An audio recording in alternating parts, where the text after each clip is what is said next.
Hello everyone, my name is Nicholas Leah and I'm the Managing Editor of the Oxford Political Review. Thank you very much for joining us for this live-streamed panel event, wherever you are joining us from your location in the world. We are honoured today to be joined by three distinguished panellists, of whom we will afford a full introduction in just a moment. I am one of the two co-hosts today from the Oxford Political Review alongside Mohammed Azhar Uddin Bhuiyan of the Dhaka University Law and Politics Review. Azhar will describe our two publications later, but first allow me to introduce today's event. The title for the event is Founding Bangladesh, a Centenary Reflection on Sheikh Mujibur Rahman, the Father of a Nation.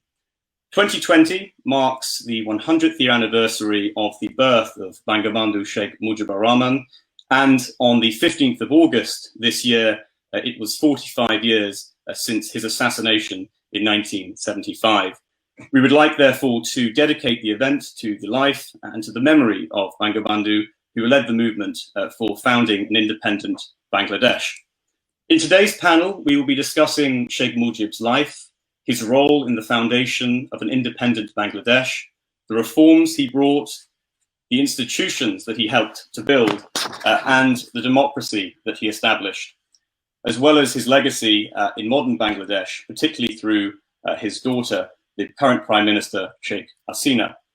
Azhar will now describe the two publications hosting today's event. Thank you, Nicholas. As Nicholas said, I am the Editor-in-Chief of Dhaka University Law and Politics Review, in abbreviation DULPR. It started its journey as a Dhaka University Central Students' Union affiliated platform, namely Dhaka Law and Politics Review, under the guidance and leadership of the then Assistant General Secretary of Dhaka, Mr. Saddam Hussein, and the then International Affairs Secretary of the Union, Ms. Sharima Tanzin.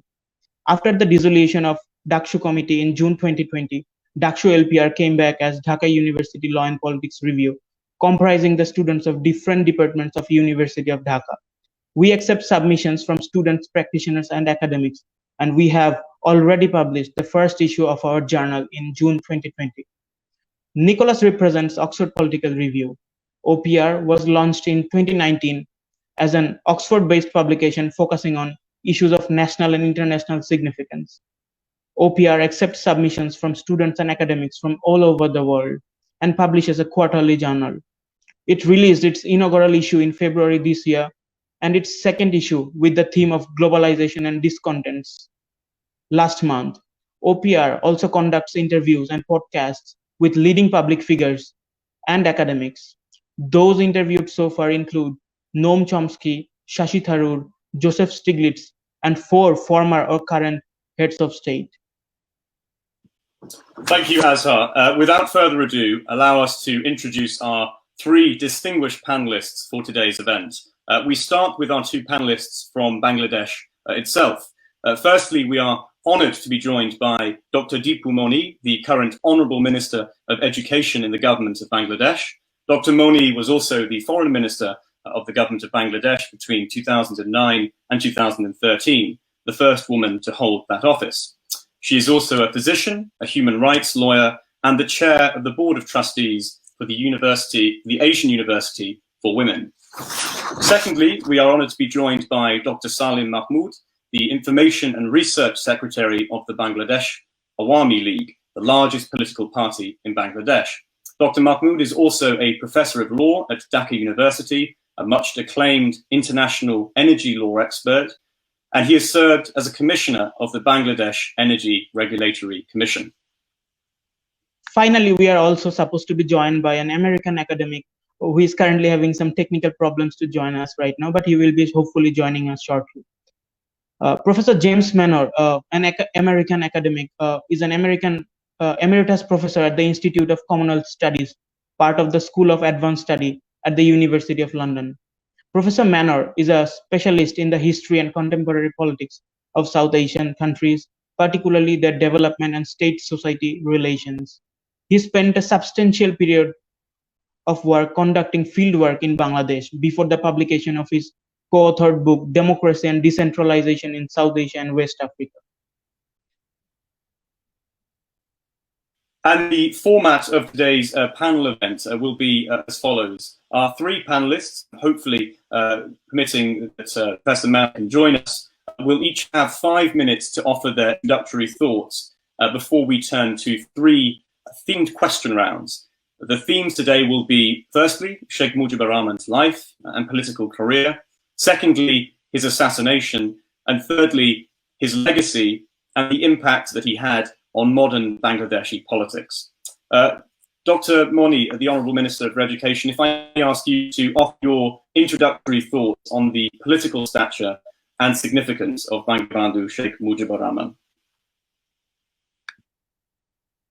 If you can kindly unmute your mic as well so that we can, thank you. Well, Bangabandhu Sheikh Mujibur Rahman, our father of the nation, he gave us our independence. He gave us our identity as a Bengali people, as a Bengali nation. The Bangladesh that we see today, which is marching ahead, holding her head high on the road to development, is indebted to Bangabandhu Mujib, not just for its birth, but also for the dream that he has given us of a golden Bengal, what he called the Sonar Bangla, a Bengal that is to be happy, prosperous, peaceful, and a developed country. We are indebted to him because he showed us the path to achieve that dream of his, which is our dream as well. He, after the independence, I'm sure we will get opportunity to discuss about his political life, his struggles, and the path to our independence later during the discussion. After the independence, he gave us our constitution, the supreme law of our land, in only 10 months, where he gave it to us as the expression, solemn expression of the will of the people, and made the four principles. The democracy, four principles are democracy, socialism, secularism, and nationalism. And none of these are concepts that were borrowed from anywhere else. He defined all of these in the context of our struggle, of our history, of our people, and the land that we have been living in for thousands of years. He transformed a province into an independent sovereign state. He got only 3.5 years, and within that time, he built this People's Republic. He rebuilt this war-ravaged country, this country that was totally devastated. In whichever sector we look at now, today's Bangladesh, whether it's the education, whether it's health, whether it's agriculture, food, whether we look at science and technology, communication, our legal field, oil and gas sector, whether we look at our rights that we have achieved in the Bay of Bengal, whether we look at our foreign policy and how we conduct our foreign policy, in every possible sector, we see that whatever the path that he followed, the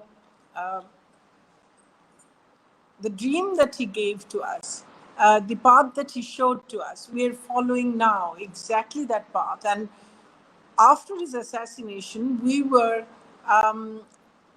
we lost that. We had lost that. We had lost our way, and for 21 years, we didn't know what we were doing.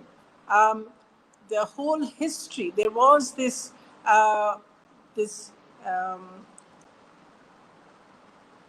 those powers who were governing us at that time. After his assassination, they tried to change the course of history. They tried to completely wipe our history, out our history, completely wipe out Bangabandhu from our history, but they failed miserably. Obviously, for 21 years, we didn't know what we were doing because we didn't have a goal, a proper dream, and we were totally lost.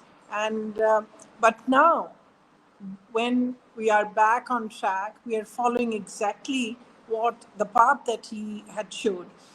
So he was the architect of this country, of an independent Bangladesh.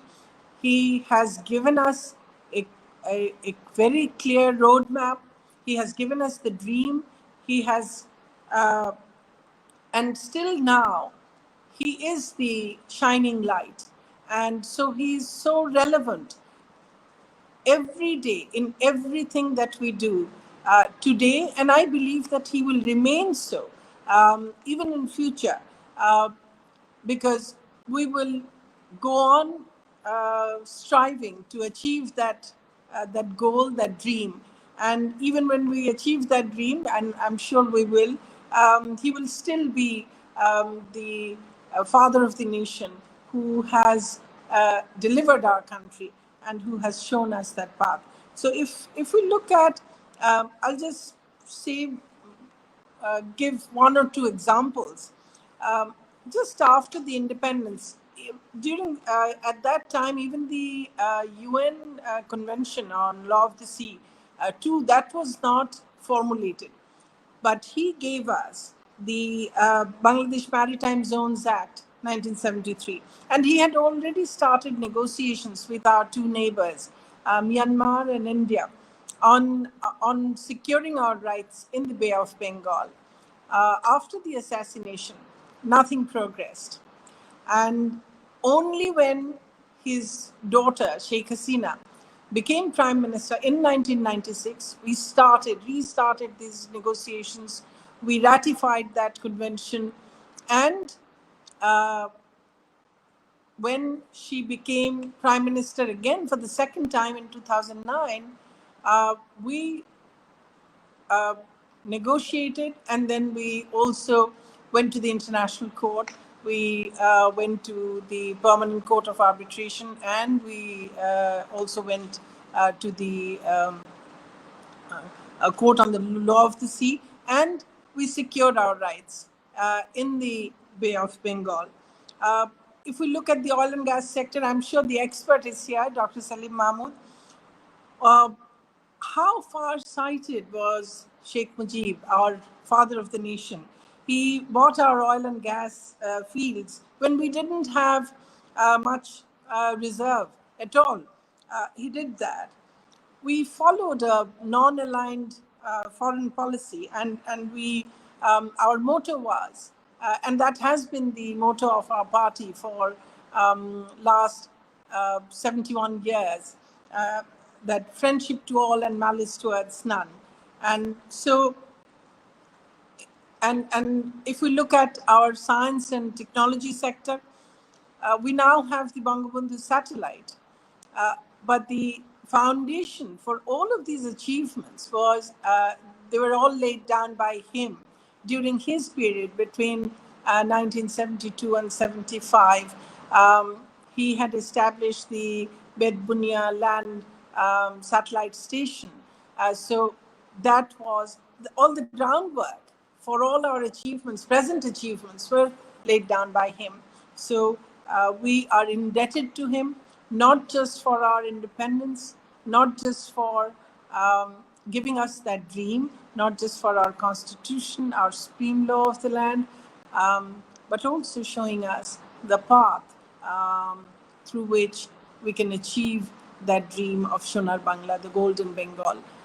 So he was relevant for us every day. He is relevant for us every day, and he will remain relevant for us every day, for every Bengali in this nation.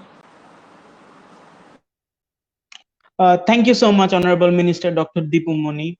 Now we come to Professor Dr. Salim Mahmud.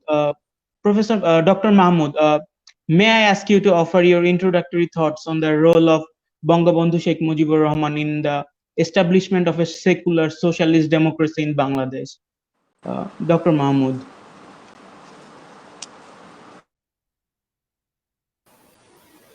um, on the occasion of the centenary of Bangabandhu's birth this year, you are organizing this kind of webinar.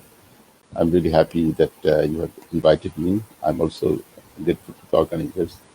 And my elder sister and my leader, Dr. Dipu Moni, the former Prime Minister of the People's Republic of Bangladesh and now the current Education Minister of Bangladesh, she had delivered a very enlightened speech, and she has covered some very important issues. I'll try not to repeat those issues. Basically, Bangabandhu, I would divide my discussion into two parts. Bangabandhu's contribution as the leader of our liberation struggle and war of independence, and Bangabandhu's contribution for building Bangladesh, starting from the drafting of the constitution up to the development of the country. First of all, actually, what I'm trying to say is that everybody of us know that Bangabandhu led the liberation struggle and the war of independence, and he's basically the father of the nation and founding father of Bangladesh. And one thing actually we couldn't assess his contribution in view of the international legal regime. He had a contribution. Basically, I want to cite here with my excitement.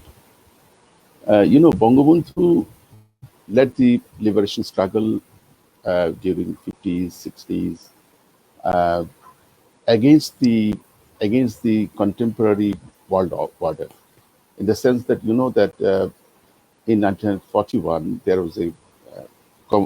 was Atlantic Conference among the United States, the government of Britain, and other two countries,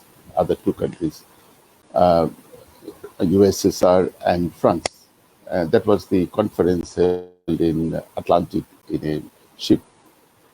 And that conference committed to themselves that to the superpowers who joined the Second World War II, they committed to themselves that if we win the war, we will liberate the countries who are not independent now. Basically, they mean that the countries which are colonized, they will be set free if the Allied force win the war. When the World War II was over, there was a consensus. Initially, Great Britain, they were about to withdraw from, deviate from the earlier commitment. They said that we tried to mean that the European countries which were occupied by Germany and the Asian countries which were occupied by Japan, actually we wanted to mean that those countries, only those countries would be liberated. But we didn't mean the former colonies. But at the end of the day, there was a consensus between the United States and Britain and other allied forces that the countries which were colonies before, just prior to the First World War, those countries would be eligible for, for independence. A new process started, which is called decolonization process. So what I'm trying to say that Bangladesh, in view of the decolonization process, there was a decision under UN Charter that was adopted in 1960, that the countries who are not independent, they'd be eligible for decolonization. But Bangladesh, in view of those superpowers, Bangladesh was not a fit case. So against the defying the world order, defying the global order, contemporary global order, Bangabandhu led the liberation struggle to make this country independent one. So it was not a easy task. It was not a simple liberation struggle. Even he went against the existing and contemporary world order. Number two, just after the independence of the country, he he took the task of collecting recognitions from the countries in the world, most of the countries in the world, and from the international organizations. And except very few countries during his lifetime, he has been successful to receive recognitions from all of the countries of the world, and all the international organizations. And I think this is a great contribution on the part of the father of the nation during the time of the volatility of the Cold War period. It was not an easy task to receive recognitions from most of the countries of the world, and that recognitions were needed for the sustainability of this country. And the second contribution of Bangabandhu, I must say, it's a very fundamental contribution, was the withdrawal of Indian soldiers. From our childhood, we have been listening to one propaganda that Bangabandhu signed a treaty with Mrs. Indira Gandhi, the then Prime Minister of India, in the sense that they were propagating that that treaty was a treaty of slavery, it was a treaty of dependence, it was a treaty of servitude. But I must say that in view of the history of the words throughout the world, in view of the history of the words in the human civilization, that was one of the best treaties of its kind, in the sense that through this treaty, Bangladesh was practically protected and safe. And Bangabandhu, he used as a founding father of the country, he used many tools, many weapons to make this country sustainable and pragmatic. And that treaty was one of those tools. And through this treaty, it was the founding father Bangabandhu who was able to convince the government of India to withdraw their soldiers in just 3 months' time. And that was basically a task through which he disproved the global history of wars and many stories. And this is also a great contribution of Bangabandhu, that he was able to convince the government of India to withdraw their soldiers in a very short time. And the third contribution of the father of the nation, Bangabandhu, is the drafting or the making of the constitution in just 10 months' time, as our leader, Dr. Dipu Moni, mentioned earlier. And this is not a very easy task. We have seen that in some countries in Africa, when the government or the Constituent Assembly took the task of framing the constitutions, in some cases that led some kind of civil wars and some kind of conflicts among different communities. But Bangabandhu has been very successful in framing and adopting a constitution in just 10 months' time. And that constitution was unique of its kind in that period. This constitution encompasses some of the issues, some of the very important principles which were very new at the time. And as our Dr. Dipu Moni already mentioned, that he adopted 4 fundamental principles as the fundamental principles of the Constitution namely the democracy, nationalism, secularism, and socialism. And in that constitution, actually, I must say one thing, that there was a 34-member constitution drafting committee in the then Constituent Assembly. Bangabandhu gave some directives to the members of the drafting committee, and about 18 points he mentioned, and that he said that the expectation, basically those points were nothing but the reflection and manifestation of the people who joined the liberation struggle, who joined the liberation war, and who sacrificed their lives for this country. And Bangladesh, perhaps Bangladesh is one of the very few countries which adopted some of the very revolutionary provisions in the constitution. I cite one example. As part of the directive of Bangabandhu, the drafting committee had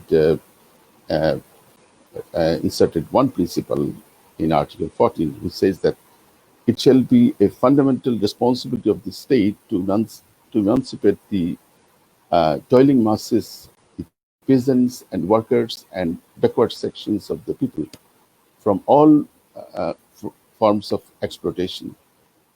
Basically, through this principle and some other principles, Bangabandhu, the founding father, prohibited all kinds of exploitations in the country.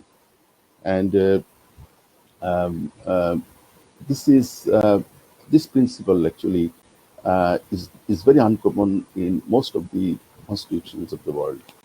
And the other thing I must mention, that Bangabandhu wanted to see Bangladesh as a welfare state. Although at the time Bangladesh was in a very fragile, very vulnerable stage because of the war and the effect of war. But Bangabandhu understood that people expected emancipation, economic, cultural, political, social emancipation. So he tried to reflect the expectations and aspirations of the people. He wanted to see Bangladesh as a welfare state, and he introduced some basic principles of a welfare state in our constitution. Like he said that it is the duty of the state to ensure social security. And he specifically mentioned in part 2 of our constitution that if any citizen of the country is due to certain reasons is unable to work, if he is sick, if a lady is widowed, if someone is orphan, it would be the state responsibility to give him support. And he specifically mentioned that the 5 necessities like food, clothing, education, housing, and medical care, these would be adopted as a fundamental principles of state policy for public support, and it would be the state responsibility to extend this kind of supports to the people. And another important achievement of Bangabandhu is that our Honourable Education Minister, she mentioned it earlier, but I would like to explain it a bit in detail. Actually, what Bangabandhu wanted to see, Bangabandhu wanted to see Bangladesh as a true republic, a country which is owned by the people, as opposed to any monarchy or any other arbitrary country. And when Bangabandhu, during his liberation struggle, while he was in prison for many years, he tried to study in the jail, and he learned that during 40s, 50s, 60s, he learned that many nations were at the time in their liberation struggle. And in 50s and 60s, he has seen that many countries which got liberation, which got independence, I mean political independence, but after independence found that their country is under foreign ownership in the form of concession contract, in the form of licensing agreement, or in any other form of lease ownership.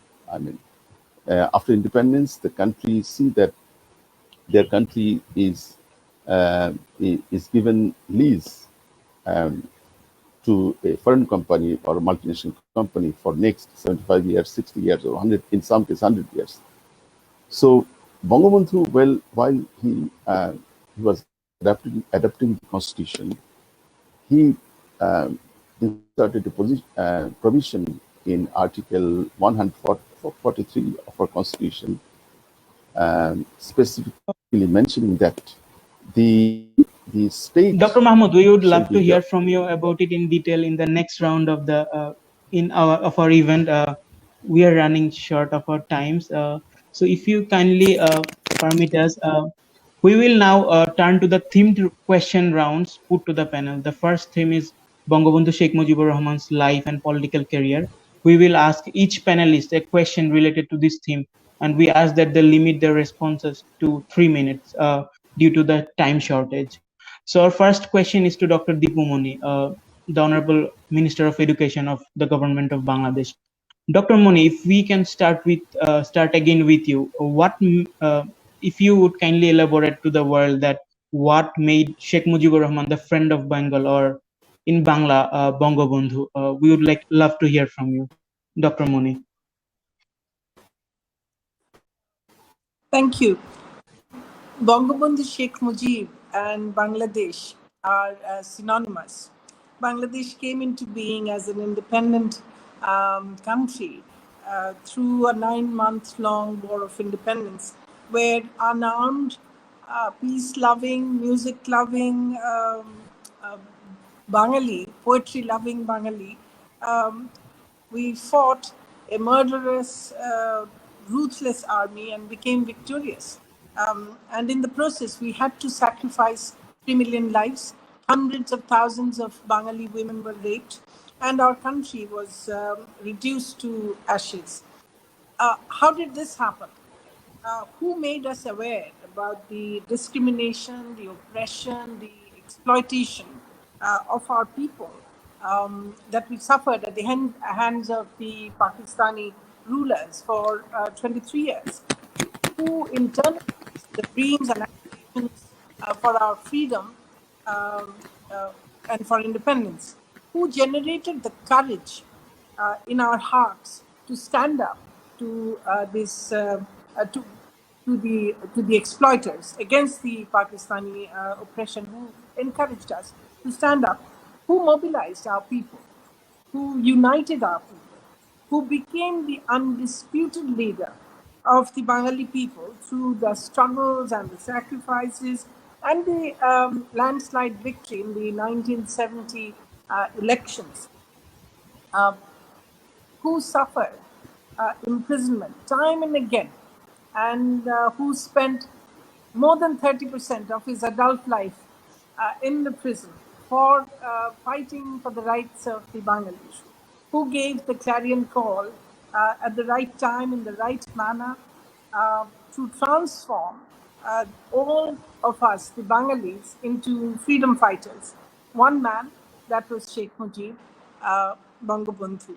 He understood our common men, our women, our aspirations, our dreams, our fears, our life as a whole.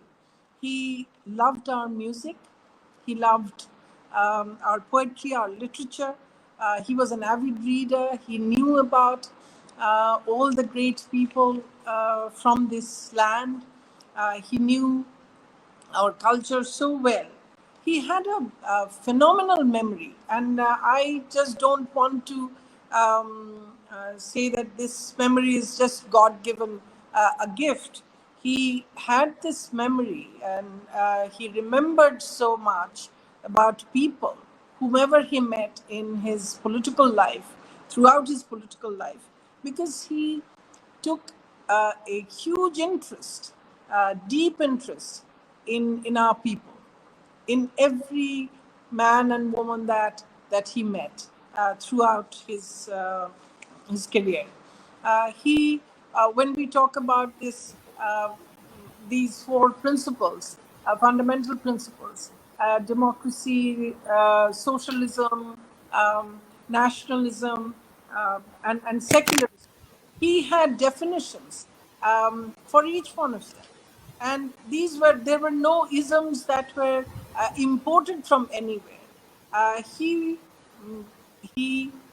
When he talked about secularism, it came from his experience throughout his political career, and he understood the syncretic character of our land, the melting pot that Bengal is and was, where Hinduism was, where Buddhism flourished, where Christianity came through the traders, where Islam came through the Sufis. So he understood that, and he understood the oppression in the name of religion.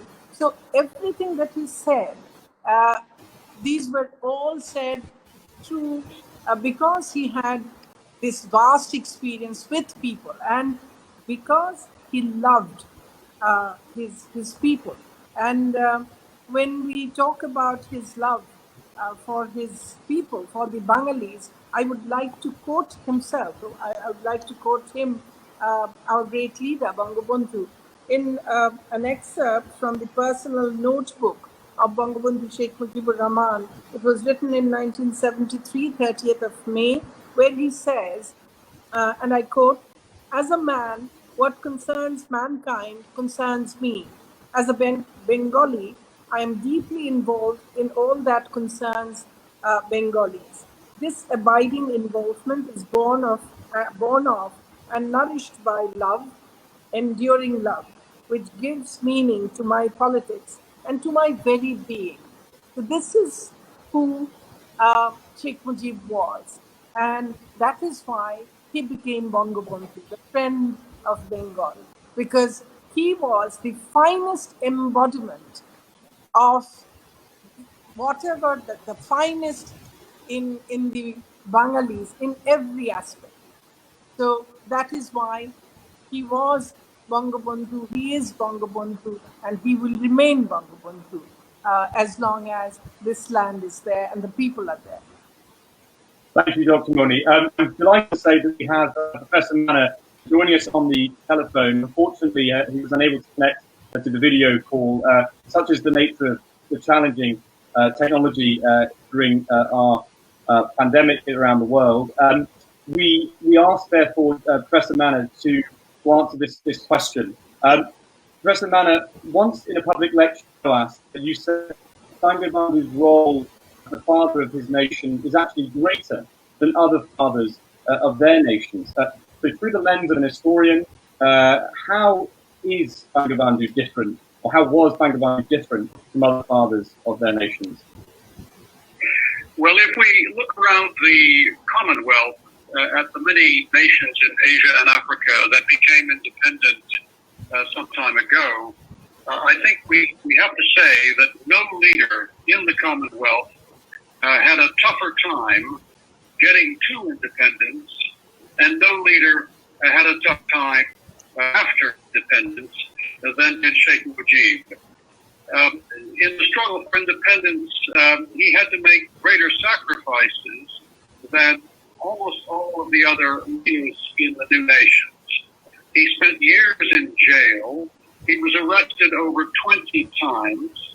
And this was happening while in Sri Lanka, for example, the leaders of the nationalist movement were ministers of the crown, while Lee Kuan Yew in Singapore in the words of one British journalist, fought the struggle for independence on the golf course.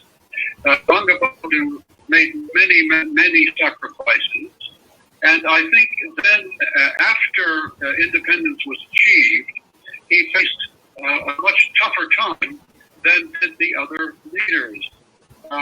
He took command of a country that was devastated by war, a country in which atrocities and murders by the West Pakistani army had removed many key people who could have helped to rebuild Bangladesh. He entered a country that suffered underdevelopment before independence because of West Pakistani neglect, and the cities were severely damaged. 6 million homes were destroyed, and almost no other leader in Africa, Asia, or Latin America had to face this kind of ordeal, kind of sort of problems. So I think these things add up to a tougher task, which he tackled as best he could. That's what makes him special. Thank you very much, Professor Manor. If I can now turn, please, to Dr. Mahmoud to ask you a question in this question round. As a legal academic, how do you see Bangabandhu Sheikh Mujibur Rahman in terms of his role as a prominent advocate of democracy, especially his role in establishing a new legal order in a war-torn country? Yeah, actually, what I'm trying to say is that actually Bangabandhu adopted a constitution in a very short time, in 10 months' time, and he adopted the some basic principles actually, which were not very easy at the time, given the legacy of the long-term military rule in the then East Pakistan, now Bangladesh, and there were some religious issues. There were some other issues, and the geopolitical surrounding was also not very comfortable, and there were some other conspiracies and atrocities in that time in South Asia.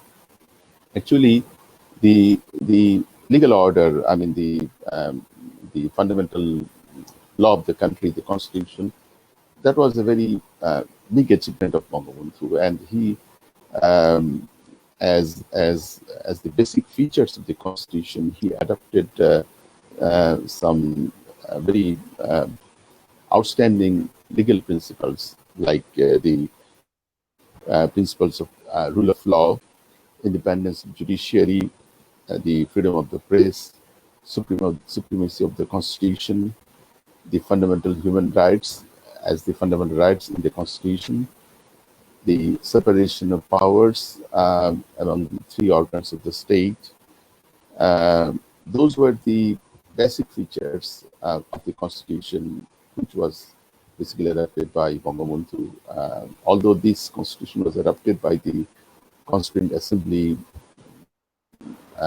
in 1972, but Bangabandhu took the prime responsibility. Basically, he was ultimately the architect of the constitution, and I talked to some of the architects of the constitution. They mentioned specifically that before they had adopted the recommendations for the constitution drafting, Bangabandhu gave them 18 points, and they tried to mainly reflect his guidelines. And Bangabandhu actually, given the existing, the contemporary Cold War, volatile Cold War period at the time, Bangabandhu was very discreet in taking some decisions. He, after the independence, he understood that he needed some tools. One of the tools was nationalization. Although nationalization is not the panacea for a country, But in line with the expectation of the economy and development of the country, Bangabandhu adopted the principle of nationalization in many areas. And also, initially, he adopted some kind of restriction on private investment. Gradually, he had withdrawn the limits of the restriction, and he progressively allowed private investment. And by 1975, he mostly allowed private investment in most of the sector of the economy. And he designed actually many countries had adopted constitutions after their independence, but the design and the face of the Bangladesh constitution as compared to other constitutions in the world is completely distinct and different. And he adopted some principles actually in the constitution through which he dismantled the earlier practice of exploitation, the earlier practice of manipulation in the country. Like as I was trying to cite Article 143 of the Constitution, which was extremely progressive provision in the Constitution. Basically, the provision was nothing but the incorporation of permanent sovereign resources. You know that many countries, as part of the process of the decolonization during 50s and 60s, when those countries got independent, they found that their country, even after independence, is under lease for next 75, 80 years, but they cannot help themselves. Bangabandhu, while he was in jail, he studied history of many countries, their liberation struggle, and he was very much aware of the merits and demerits of the decolonization process. So in 1972, he adopted Article 43 in our Constitution, the principle of permanent sovereignty over natural resources. And through this principle, it was under international law, this was a very new principle, new provision. And this was maybe Bangladesh was one of the very few countries at the time who incorporated this principle. And what was the implications? The implication was that after independence, the new state dismantled the earlier ownership of the multinational companies over the resources in the country. And the eruption of Article 43 in our Constitution was intended to terminate or dismantle the lease-based ownership in favor of the multinational companies or corporations over the territory of the country. As our Honourable Education Minister, and she has a very big achievement, success in her career. She was successful in resolving disputes against India and Myanmar in terms of maritime boundary issues. And it was basically Bangabandhu who started the process. Actually, first of all, the foreign exploitation, especially exploitation of the multinational companies, were stopped by the intervention of Bangabandhu. Then Bangabandhu nationalized the natural resources sector, oil and gas sector in other areas. He established a very strong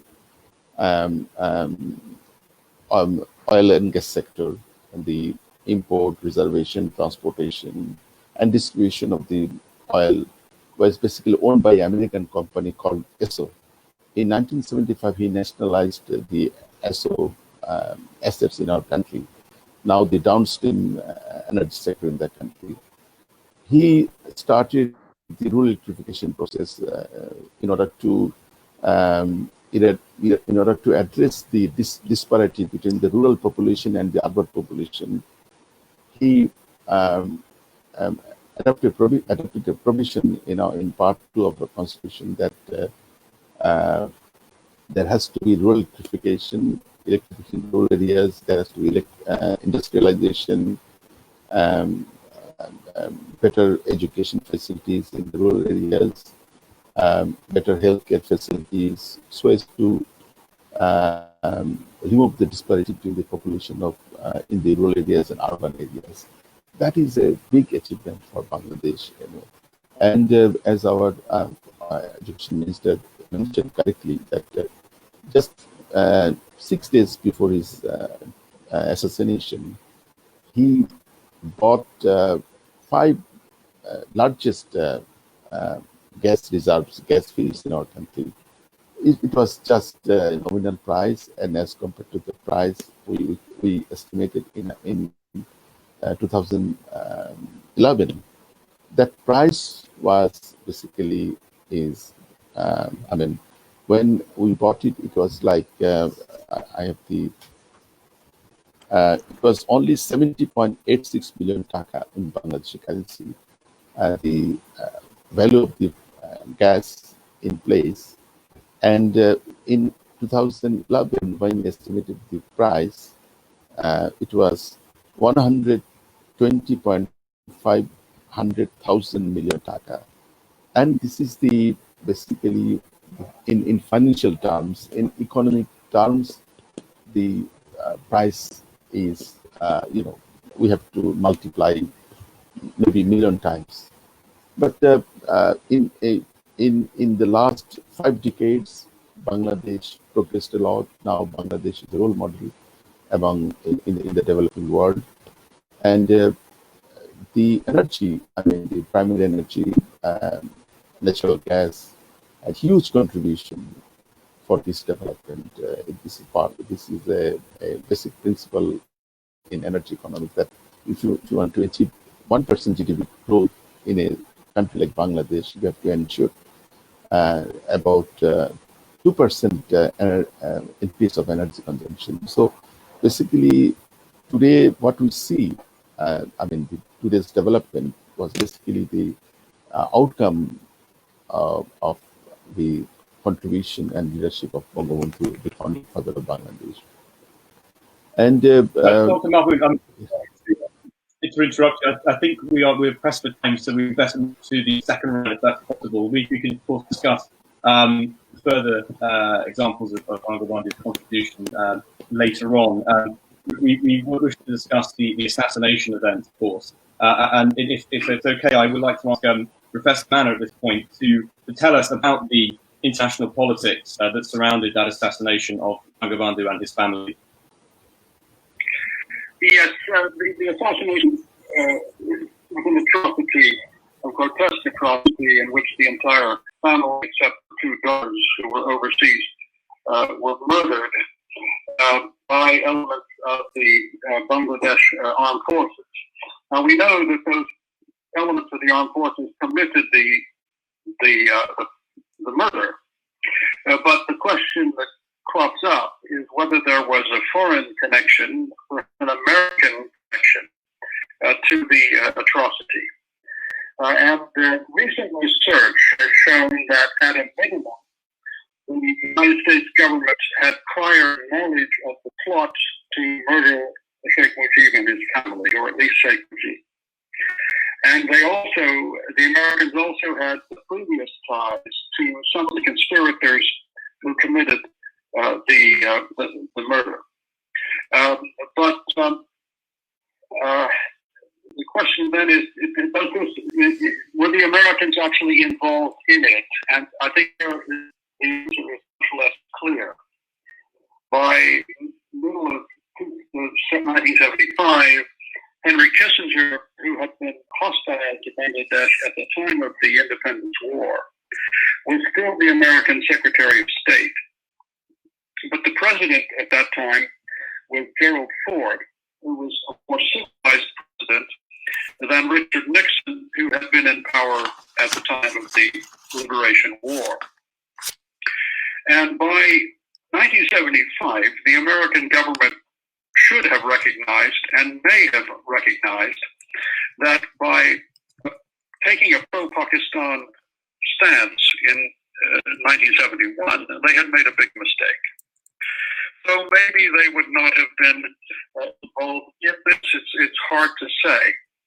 It's hard to conclude that they've been in close collusion with the murderers.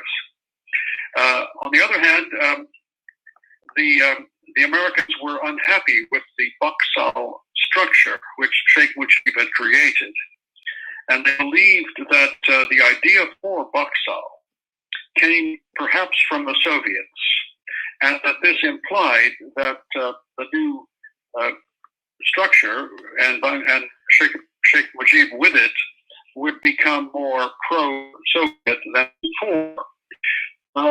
So they, in a sense, they had their suspicions about that.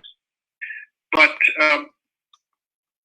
I think it may be the case that the sections of the armed forces that committed the murder were under the impression that the Americans would approve of the murder, and I doubt that the Americans were in collusion, but it's very difficult to know. So that is the international background, and it's a bit unclear. Thank you, Professor Manor. Azhar, if I can ask you now to continue with our questions. Thank you, Professor Manor, and thank you, Nicholas. We now come to Dr. Dipu Moni, the Honourable Education Minister of Bangladesh government. Dr. Moni, you were the Foreign Minister in Bangladesh for 4 years, and now you are the Education Minister. How do you think Bangabandhu's assassination impacted the political development of Bangladesh later on? Dr. Moni. Well, why did the assassination happen? We have to understand that, and then we can understand what actually followed. The defeated forces of 1971 and the conspirators from within the country and outside, some of whom we just heard about, some of those from Professor Manor, they conspired to commit this heinous, gruesome killing. If the killers had wanted to remove the leader, or they wanted to change in the leadership, they could have just killed Sheikh Mujib, only the president. Why did they have to kill the whole family, and not just in one house, not just in his own house, but also in 2 other houses in Dhaka, and went from these house to house and then killed so many people? And not just that, even after the killing of the 15th of August 1975, on 3rd November 1975, why did they have to kill the 4 national leaders who were close associates of Bangabandhu? Because they did all these things because in order to undo all the achievements of 1971 and during the Bangabandhu's time up to 75, because they hated the ideals that Bangabandhu upheld, and they wanted to. That is why they wanted to change the history. They wanted to annihilate the whole ideal, the whole, and that is why they wanted to annihilate the whole family, and they wanted to make sure that no one was left alive who could talk about those ideals anymore. And so after the assassination, they tried to wipe out the history, wipe out his name from our history. So they distorted history. They started character assassination of all the family members of Bangabandhu. And in trying to do so, they banned our slogan of our War of Independence, Joy Bangla, Victory to Bengal. And they banned Bangabandhu, they banned the historic 7th of March speech, and they tried to lure the politicians whom they could buy through distributing favors. They gave them cabinet positions. They formed so-called political parties without any ideals with these wayward politicians, and those that they could not buy, with favors. They imprisoned them, they tortured or killed many of them, and they gave rights to the war criminals to enter politics again. And they restarted the communal politics, and they destroyed our constitutional principles. Every night during that period of General Ziaur Rahman, every night there was curfew in the country. What kind of democracy was that? And therefore, you see, the kind of political development that was supposed to happen during the post-independent era in Bangladesh to take our country to the path of development, that did not happen. That stopped with the assassination of a father of the nation and his family. On the contrary, after the assassination, the whole political system became vitiated and our election process was completely destroyed. Military rule against which we fought throughout the Pakistan days, that was reimposed on us. Politics became a game for a coterie of people to exploit and deceive our people, and the while the genuine politicians, they were either imprisoned or killed, and their families, they suffered so much. We were very young at that time, and I remember very clearly because, like so many others around the country, I used to go to the prison to visit my dad, holding my mother's hand, and we knew, we experienced what the situation was at that time, the kind of vicious politics, which I cannot accept as politics. So that was that is what happened after the assassination of Bangabandhu. So there was no political development. In fact, we went backwards to the dark days of Pakistan. That is what they tried to ensure by killing Bangabandhu along with most of his family members. Thank you so much, Honorable Minister. It was lovely to hear about your experience during that time. Our next question is for Dr. Salim Mahmud. Dr. Mahmud, how did Bangabandhu's assassination and the subsequent legal events, for example, the promulgation of the Indemnity Ordinance, which gave immunity from legal action to the individuals involved in the assassination of Bangabandhu and his family, and its subsequent constitutional ratification, how did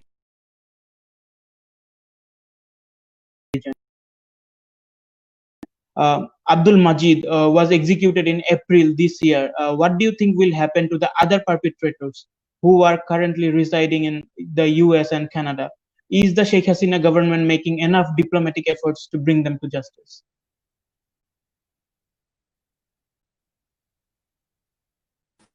Assassination of Bangabandhu, the father of the nation, is very, this is the darkest history of Bangladesh. Maybe this is the blackest and the worst situation in the history of Bangladesh, and we cannot even imagine, at the time we were in our childhood. But this month always reminds us, the black part of Bangladesh history. Anyway, after the assassination of Bangabandhu on 15th August 1992, one thing we have I have to mention now that there is a saying. For many years, I'm hearing this that after the assassination of Bangabandhu, there was no protest, there was no resistance, and they provoked in a way that as if people were happy and people didn't protest. No, that was not the situation. Actually, two things. Actually, one, the world conscience reacted, the world opinion protested this killing, brutal killing, and under the chairmanship of Thomas Williams, QC, there was an international commission of inquiry in Europe, and the then Ziaur Rahman didn't allow them to function and to come to Bangladesh to investigate. The second part is very important. I'm taking the responsibility as a law student. On 15th August 1975, why martial law was promulgated? Why martial law was announced? From December 1974, the state of emergency was going on in the country, and in terms of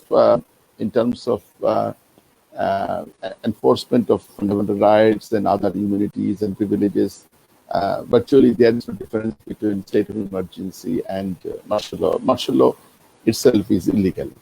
However, the question remains why martial law was declared on 15th August 1975. Martial law was declared just to combat any kind of resistance and protest, because if that day martial law was not declared, hundreds and thousands of people would come and would protest and resist the actions of the killers. That's why they knew the consequence. They knew the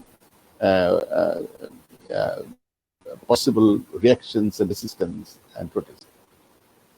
And the indemnity ordinance. What was the basically features of indemnity ordinance? Indemnity ordinance was promulgated by the legal president of the country, and the verbatim of the ordinance was that on 15th August 1975, persons who were involved in the killing,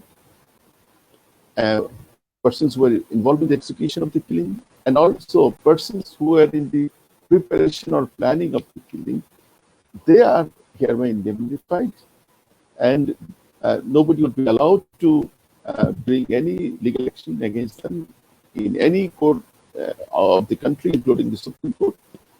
And the president of the country will issue a certificate in favor of each killers, and by means of that certificate, they will be allowed to enjoy their freedom, and they will be immune from the prosecution and other legal action. This is the gist of the indemnity ordinance, and this is the darkest law in the country. And what happened? Ziaur Rahman, the de facto, the ultimate planner, who was basically the main architect of the killing of 1975, he at the end of the day took over the power by November 1995 and became the de facto ruler of the country. In 1979, Honourable Dipu mentioned many issues. I'll try not to repeat. In 1979, through the Fifth Amendment in the Constitution, the then Power Stamp Parliament of Ziaur Rahman retrospectively ratified the killing and all other consequences. The Fifth Amendment mentioned that whatever happened on 15th August 1975, all the occurrences, everything, starting from that day until 9th April 1979, whatever has happened, whatever law was passed, adopted by the government, whatever amendments in the Constitution were amended, were adopted, whatever martial law proclamations was notified or promulgated, whatever judgments in the secret, the trial in camera, everything are hereby ratified and legalized. No one would be able to file any case, civil or criminal, before any court of the country, including the Supreme Court. So what happened from our school life, we are hearing that there was a black law that prohibited the trial of the killing of the father of the nation. In 1991, while I was a student of law in Dhaka University, I was the first person in Bangladesh who actually drafted a article. It was basically research from legal and constitutional perspective. When in 1991 BNP came to power through 1991 election, Awami League proposed before the parliament that, okay, now we have restored democracy in the country. There is a parliamentary system now in place. We want to repeal this black law, the Indemnity Ordinance, through which the trial of the killers of the Bangladesh has been prohibited. Then BNP said that no, it cannot be repealed because it has now become the part of the Constitution. Then Awami League tried to make them understand that we have examined the legal issues and constitutional issues. This is merely a ordinance of the country. Ordinance means that amounts to the ordinary law of the country. Any ordinary law can be repealed by a simple majority in the parliament. But at some point, they declined to do that, and they were basically supporting the killers, and they were supporting them abroad. They were appointed ambassadors, deputy high commissioners, first secretary, secretary, and they were enjoying the privileges back then. Also, it was Khadazia who made one of the killers as leader of the opposition parliament in the virtually one-party election on 15 February 1996. So again, when we came to power in 1996, with simple majority in the parliament, we repealed that indemnity ordinance. And challenging that repeal, one of a wife of a killer, the wife of killer Rush, filed a writ petition before the High Court Division challenging the legality of the repeal. And the High Court and subsequent appellate division upheld the decision of the Parliament as to repealing the ordinance. And the trial started. The Honourable Prime Minister Sheikh Hasina, the daughter of Bangabandhu, she opted to follow the legal course. She mentioned that the ordinary law of the land, which are entrusted with the responsibility to try under the law, they will be able to try the killers. And the lower court tried the killers, and most of them were held to be executed, and ultimately it was pending in the High Court Division.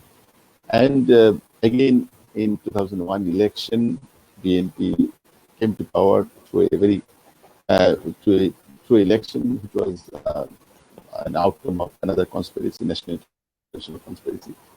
So when they came to power again, they virtually halted the trial in the High Court Division and Appellate Division by way of creating some obstacles through the executive line.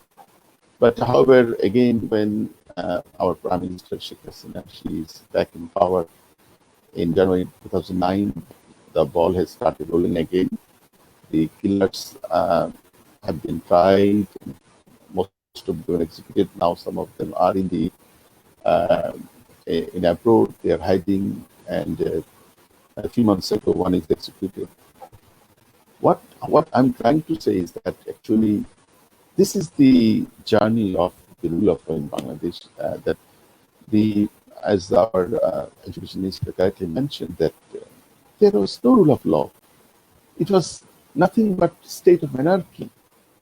It's like might is right. They prohibited the trial of the killers of the father of the nation. So shameful for a nation. And they tried to establish the politics of culture of impunity. And now we're in place. Bangabandhu's daughter, Sheikh Hasina, with a statement, she tried to restore the rule of law, the spirit of liberation war, the ideals of liberation struggle, and the high ideals of our constitution. And even now, BNP and Jamaat, some of the leaders are chanting slogan against the government that there is no rule of law, there is no justice, I mean, we even did not dare to seek for trial of the killers, let alone, seeking justice. We did not have access to justice, let alone justice. Now, the politics of impunity is over in Bangladesh during the reign of Sheikh Hasina. And it's so unfortunate that Bangabandhu, after throughout the struggle of his whole life, he created this country. And he was assassinated only just 3.5 years of the independence in a house virtually where this nation was created. He was assassinated in road number 32 of Dhanmondi. It's a residential area in Bangladesh. And virtually the country was born in that home where he was killed with all his family members who were in Bangladesh at the time. And it's so painful for us. It's so unfortunate.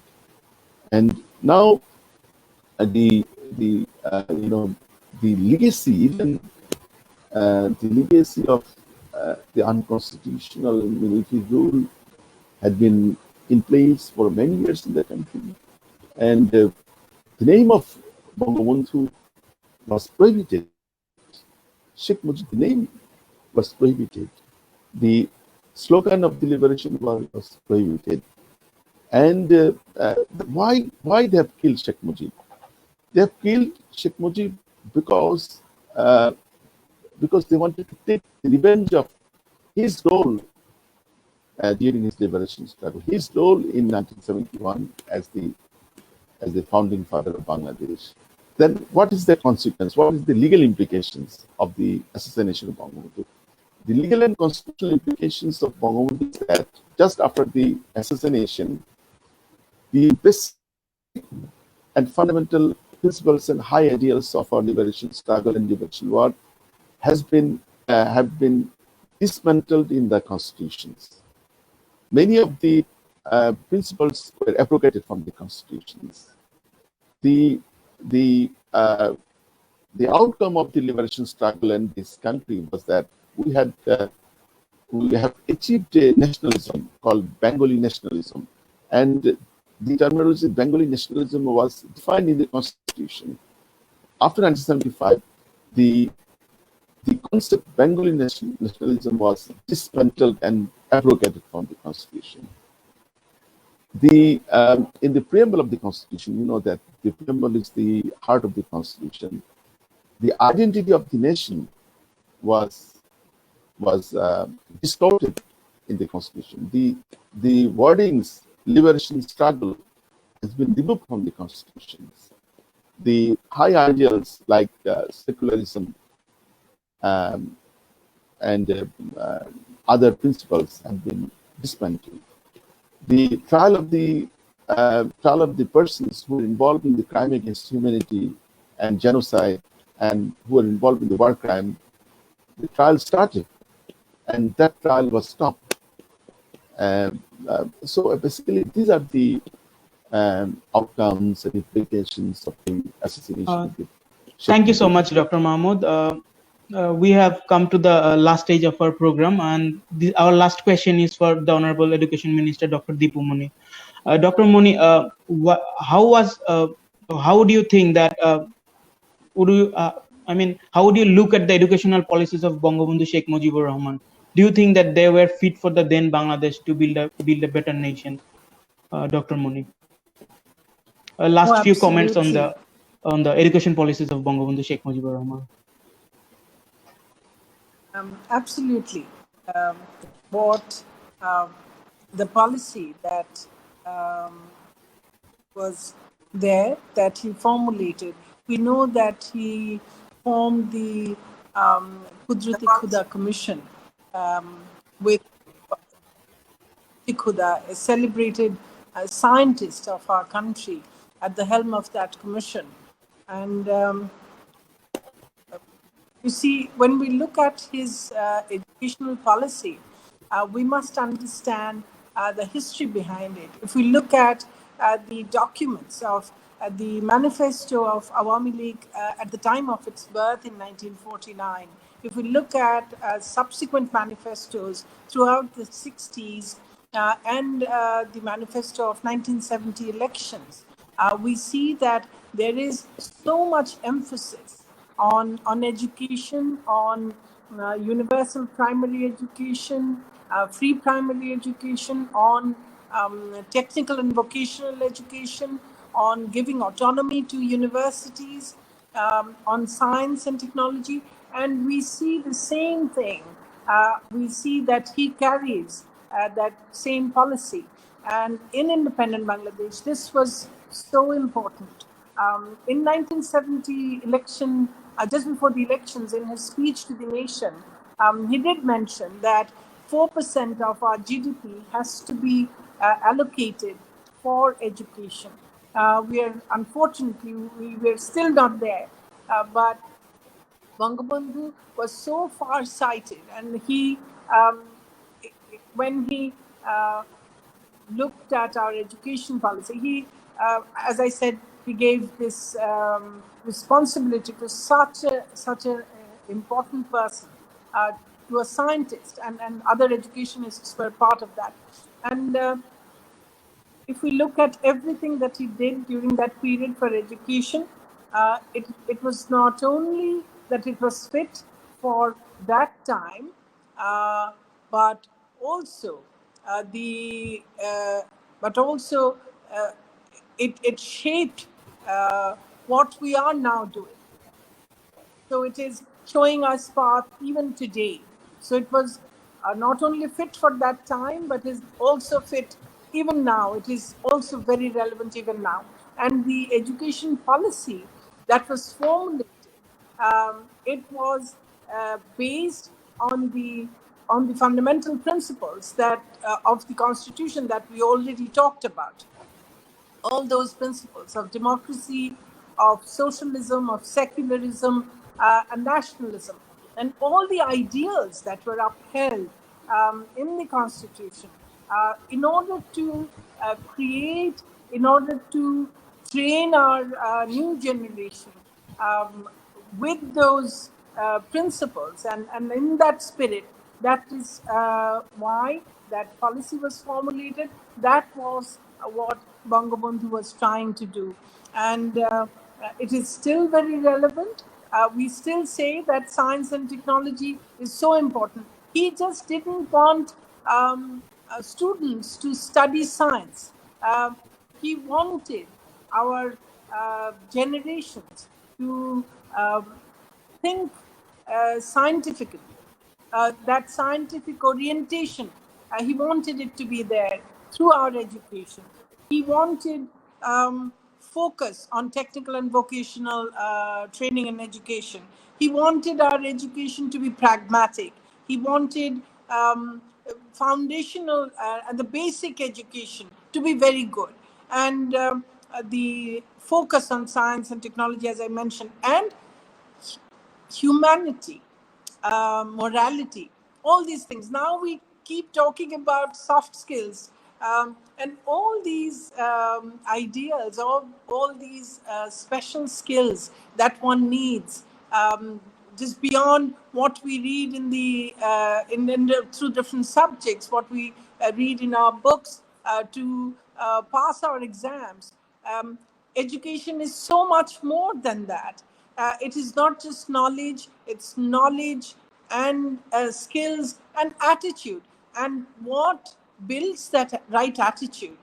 It's all these soft skills or emotional or social skills that we keep talking about. And Bangabandhu was part of a movement that we call Brotachari movement that was there in the 1930s, 40s. And through that, it was for character building. It was for building ideal citizens of not just our country, but building our citizens as world citizens. So just think how progressive it was even in those days. And those are the ideals that he upheld in our education policy. And that was what we tried to follow, which was completely wiped out after his assassination.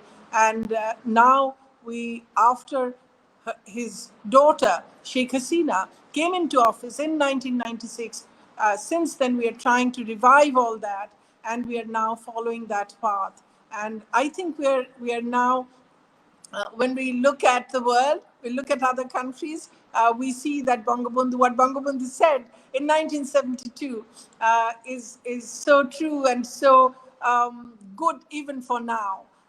And so we're very, very proud of his legacy, and we're very proud that we are now we are led by the visionary leadership, very able leadership that his daughter is providing the country.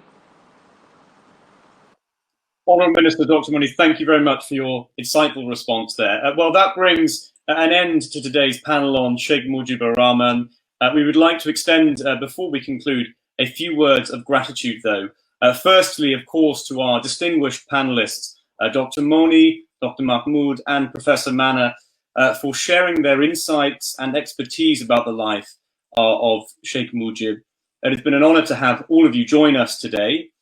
Secondly, a thank you to those on the organising committees of the Oxford Political Review and the Dhaka University Law and Politics Review, who helped to make this event possible. Thirdly, and finally, of course, a special thank you to everyone at home, whether in the UK, in Bangladesh, or around the world, for tuning in and watching this event. We hope you found it informative. Thank you very much indeed.